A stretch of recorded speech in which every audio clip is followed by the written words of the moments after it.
अस्सलाम वालेकुम। Sajid Gulzar, Rawalakot on the road.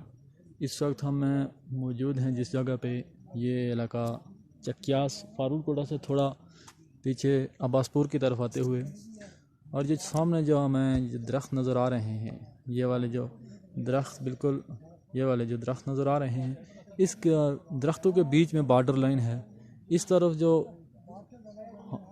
इलाका है जो मुसलमानों के पास है, उसके दूसरी तरफ जो वो मकबूजा कश्मीर का इलाका है। और वो सामने जो इलाका हमें नज़र आ रहा है, जूम करके अगर बताएं तो ये पुंछ शहर है। और माल जो नज़र आ रही है इसके बिल्कुल ये जो उंगली का निशान जो है, ये इलाका भी उन्हीं के पास है। इसके थोड़ा आगे चिड़ीकोट का इलाका है, और ये बिल्कुल बॉर्डर लाइन है। ये इन दरख्तों के दरमियान में बिल्कुल नज़दीक, और ये दरमियान में बाड़ लगी हुई है। और ये बाकी मुसलमानों को हम चिक्यास में, वो पीछे हम फारूक कोटा का अलग शहर है। ये जूम करके अगर दिखाया जाए तो फारूक कोटा से तकरीबन हम आधे घंटे की मुसाफत पे हम खड़े हैं। बिल्कुल सामने बॉर्डर लाइन नज़र आ रही है।